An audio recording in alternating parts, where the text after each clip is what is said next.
Welcome back, Earthlings, to the SpaceShipOne podcast, where we share stories of how to repair and fuel Earth, our original spaceship, so that all of us, the whole crew, benefits. Our last two episodes have been on nuclear energy and what it means for air quality, climate change, and human health. This episode, we're continuing that theme. I'm your co-host Anna, and I'm here today with Matthijs Bekkers, a Dutch energy analyst, writer, and filmmaker who specializes in nuclear energy. Matthijs, am I pronouncing your name right? All my friends from the US either say Matisse or Thies, or it's not their fault that I was born in the Netherlands, where we use strange names that are almost unpronounceable. My name is Matthijs Bekkers. I'm 38 years old and I work on books. I create documentaries and I am the chairman of a Dutch NGO that aims to maximize the chance that new nuclear reactors get built. That's awesome. When was it for you that you realized you wanted to enter this space of nuclear advocacy? It started back in 2008 when I started worrying about climate change. And I thought, I need to do something about this.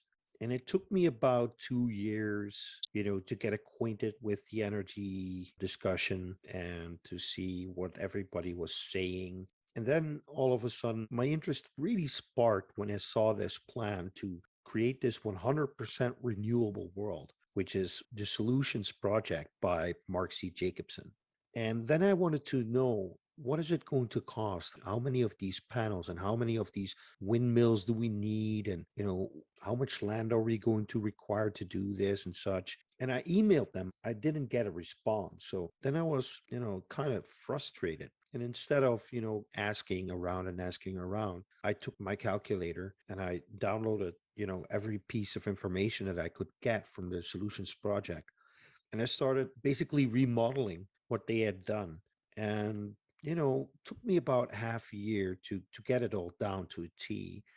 But then I discovered, okay, what they are planning to do, or what they are asking of us to do, is that we, first of all, put our faith in renewables.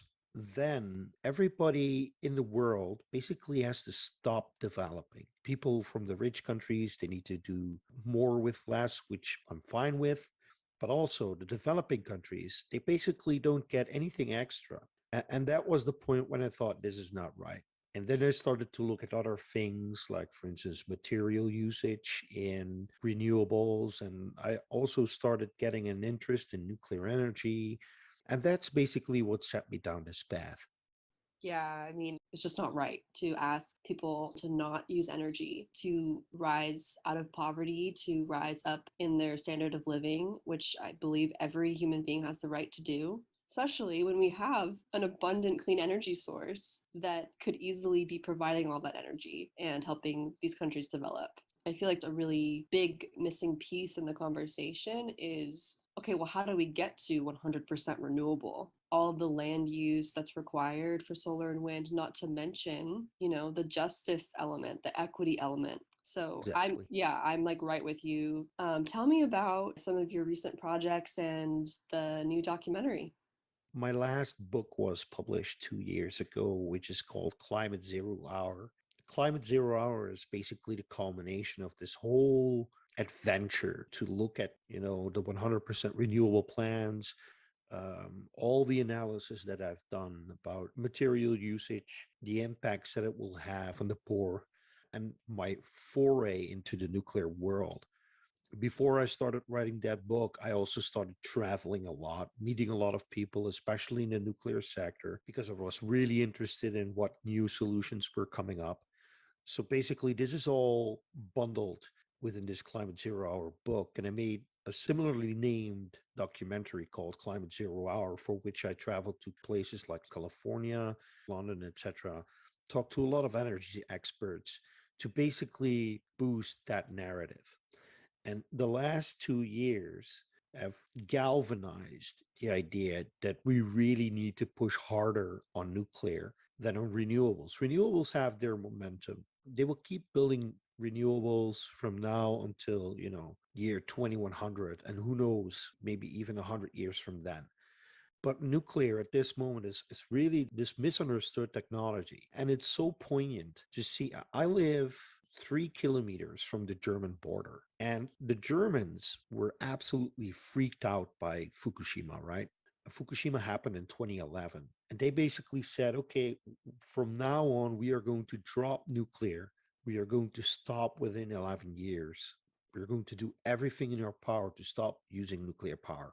And that's what brought me to the decision to make a documentary about that. It's called Atom Exit, which is basically the English translation for Atomausstieg, which is what the Germans call it. And they've given it a different name. It's called Energiewende or energy transition. So it's basically what they're trying to do is they're trying to convince themselves that they can move away from nuclear, that they are champions of renewables, which they are in a certain way, but they're failing the people because they keep burning coal and they keep investing in natural gas infrastructure. So they're basically regressing. So that's what the focus of my documentary is. Yeah, I think it's so important. People need to know about that. I mean, I saw a report the other day that more of Europe's power was being sourced from renewables than fossil fuels for the first time in history. And I was like, okay, that's great, but that should have happened way sooner. It could have happened way sooner had nuclear reactors not been shut down and not been replaced by fossil fuels. Nuclear energy has been the largest source of clean energy in Europe for decades. And if we weren't so sorry that I'm saying it, weren't so stupid to think that we could replace nuclear with renewables, Europe would be in a far better place today than we are now. Yeah, I would have reached that point of surpassing fossil fuel energy production with renewables and nuclear, aka Exactly. clean energy. This is the stuff that gets my blood flowing. They act as if 100% renewables is the goal. The goal should be to stabilize the climate as much as possible while not making the poor pay for it, because renewables, even though they are to some degree they are cheap, they're not cheap enough that they can offset all the extra costs that they bear. For instance, the extra investments that need to be done in an energy grid and all the backup power that needs to be arranged, batteries and whatnot. If you tally all of that up, it makes the electricity bill higher instead of lower. It's not a fair transition. Yeah. So a lot of anti-nuclear people are pretty extreme and set in their beliefs and don't seem interested in talking about facts and more led by their emotions or ideology. Do you think there's any hope of bringing people like that, maybe not the extremists, but people who still don't necessarily support nuclear, of bringing them more into a nuanced conversation, an intellectually honest conversation about our shared values and goals? Have you seen any groups do that? Yes, this is something that we do as a foundation. So I'm talking about the Elisa Foundation, of which I'm a chairman. We really try to detach this from ideology. We really want to make this a universal issue that is going to benefit all. And if you look at Europe, for instance, in Sweden, usually the Greens are those people who are opposed to nuclear. The Greens in Sweden are now at a point where they say, okay, we need to keep our nuclear reactors running for as long as possible, because losing those would mean that we would need to burn either more gas or biomass or coal. In Finland, the Greens are even further. There, they are openly supporting nuclear energy. I've also got a couple of Polish friends. They are a group called FOTA for Climate, and they are very left leaning, progressive. They see nuclear as one of those technologies that will tax nature the least out of all the technologies available to them to make Poland a country that is affluent. So you see this happening in all these different countries, even in my own country, in the Netherlands. Right now, the Greens are still trying to come out as being vehemently anti-nuclear. But there's more and more Greens also, sounding the horn and saying, listen, we need to either consider nuclear or this is something that we really support. So it's happening. It's happening everywhere.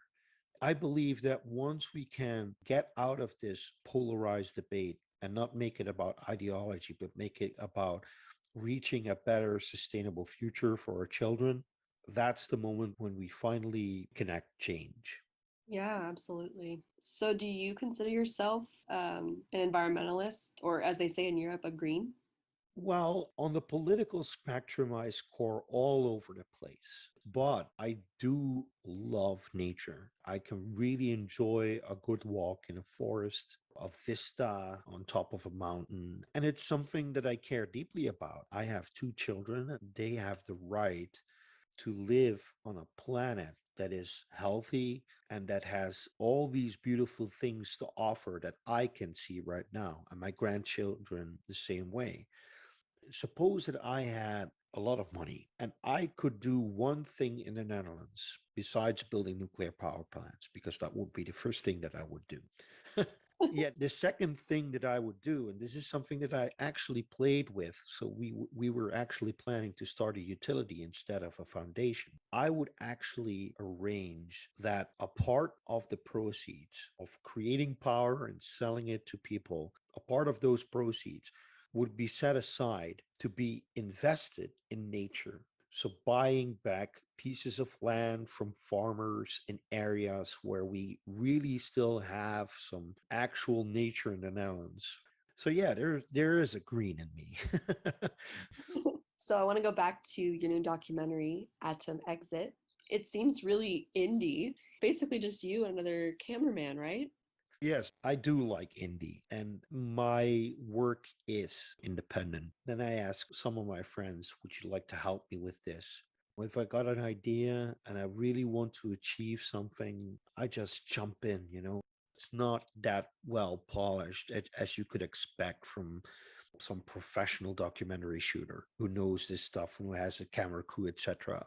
All I had was a friend, and we drove 3,000 kilometers through Germany. And he basically was my boom pole operator.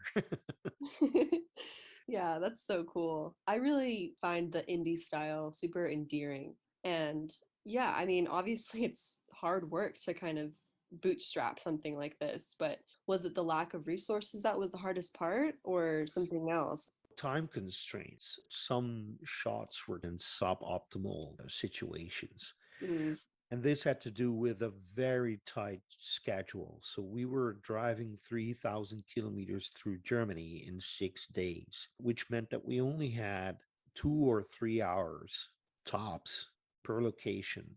If you have that limited time, everything is in one take.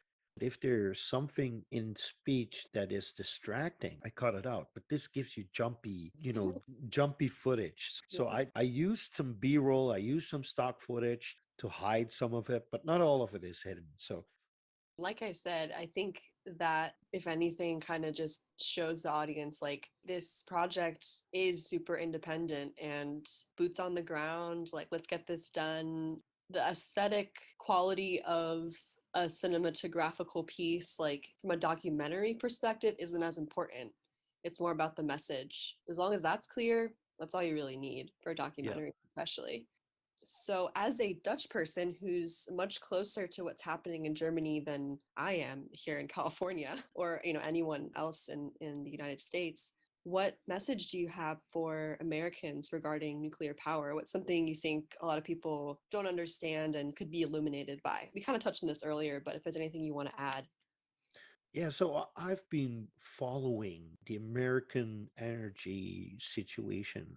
For instance, the rolling blackouts of California last year, or the Texas blackout. And for instance, the stuff that you see happening in Ohio with Davis Bessie and the Perry nuclear power stations. Nuclear is undervalued in some states in the US. For instance, if you look at Diablo Canyon, which is in your home state, Yeah, Diablo Canyon is a perfectly fine nuclear power plant. It yeah. could easily operate for another 10 or 20, maybe even 30 years. Sorry, I'm going to call it stupid. There's this stupid piece of legislation that says Diablo Canyon cannot have this once through cooling system. They're asking PG&E to do something about the cooling system of Diablo Canyon, but that's cost prohibitive. So PG&E says, okay, you know what? We're going to close down Diablo Canyon because this is simply not worth it. to get it up to policy standard. In the meanwhile, they're trying to build massive amounts of solar, massive amounts of wind. But if you look at those days of all those rolling blackouts in California, what you clearly see is that there's just not enough spinning reserve in California itself to pick up the slack. If you would build, another Diablo Canyon, let's say two of those, that would alleviate a lot of the pressure on the generation. My takeaway from what is happening in the US is that you need to value nuclear power better, and that the markets are structured in such a way that they undervalue the nuclear assets that are available to you. I think that's the main lesson that you need to learn over there. Yeah, I mean, even just looking at federal subsidies for energy, so much of that goes to solar and wind, and barely any goes to nuclear. That right there shows us we could be valuing nuclear a lot more. And Yes. even just from a cultural sense, people don't realize that nuclear provides this really stable, reliable, consistent, clean power. It's the largest source of clean energy in the Oh, by US, bar far, none. by Yeah. far. If I may go back to the German situation, Hmm. what you see there is actually the point where you don't want to get. And Yeah. that's the point that you get freaked out by nuclear energy so much that you even willingly accept a power source like lignite fired coal plants, the dirtiest stuff that you can burn. So Pushkar Karecha from Columbia University and his colleague Sato, they published a paper in 2019 where they said that 16,000 Europeans may end up dying prematurely if Germany keeps their coal-fired power plants open and running until 2038, as they are planning right now, and shut down their nuclear plants, as they're doing right now. And I used their own methodology and I calculated it back until 2007. And it turns out that already another 11,000 people have died from that decision using that methodology. So you end up with almost 27,000 people dying just because you're freaked out by nuclear energy. That's just crazy. I just don't get it. Yeah, I mean, it's morally irresponsible. Yeah, so the German atom accident is going forward by sheer inertia. Bureaucracy takes a lot of time. Even if they would get together in German politics and enact a law that would stop the atom accident, it would still be incredibly hard to save the remaining six nuclear power plants, which gives the impression that it's not a lot, but these are all big guys, 1.4 gigawatt units. There's even a couple of 2 unit power plants that are being shut down. What we decided to do is A, make this documentary and show the world what this lunacy really is. But B, we also want to turn this whole thing around. Instead of focusing on what is going wrong, what can we do to make it better? And initially, we wanted to start this utility in the Netherlands, and then it turned out that there's actually a couple of utilities in the Netherlands that are interested in building new nuclear reactors. And we have a group of nuclear experts, economists in our foundation. We basically figured out, okay, let's start a foundation, and we're going to do whatever we can do to maximize the chance that new nuclear reactors get built. What I would like to see is something similar happening, for instance, in the US, because there's some really cool developments going on in the nuclear world. I personally am very enamored by, for instance, the IMSR from Terrestrial Energy, the BWRX by GE Hitachi. There's so many cool new reactor concepts that are commercially available within now and 5 years or so that we really need to start planting the seeds. We need to start mobilizing communities in such a way that they say, okay, we want to participate in this. Illinois, for instance, Illinois has four, and those reactors are in the line of fire as we speak. They're about to lose those reactors. Same can be said for California. We mobilize people there, not just to save these nuclear power plants, but also get legislatures and utilities, maybe new corporations that are interested in actually, providing a counterpunch. Okay, we may lose these plants or we may lose these plants, but we are going to do our utmost to build new ones instead.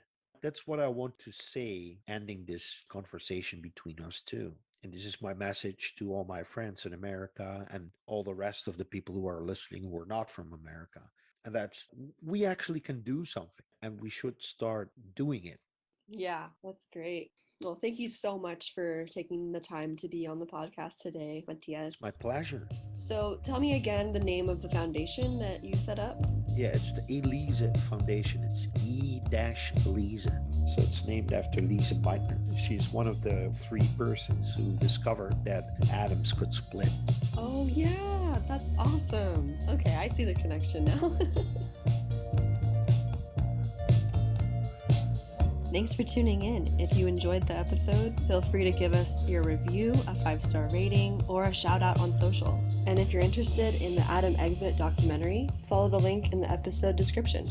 Catch you next time, Earthlings. You've been listening to SpaceShipOne. Yeet!